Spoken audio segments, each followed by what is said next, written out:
upang makapagbigay ng kapanatagan sa isipan ng mga benepisyaryo ng agrarian reform. Wala tayong tigil sa pamamahagi ng mga titulo sa lupa na ginawad sa kanila.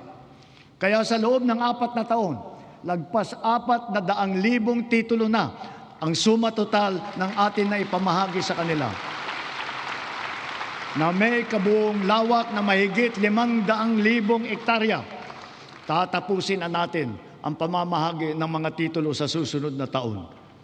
Marami sa benepisyaryo ang naghintay ng 30 hanggang 60 taon. Ang iba mapalad na nasaksihan ang paglabas ng kanilang titulo. Sa tagal naman ng panahon, yung iba, apo na ang tumanggap. Gayon din, kahalaga sa kanila ang seguridad na hatid ng kalayaan mula sa pagkalubog sa utang.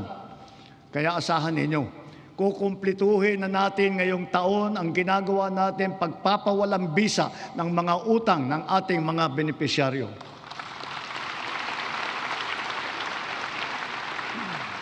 Sa kabila ng mga ito, patuloy pa rin ang suporta ng DAR sa reformang agraryo tulad ng irigasyon, mga daan, makinarya at mga pautang para sa mga benepisyaryo nito.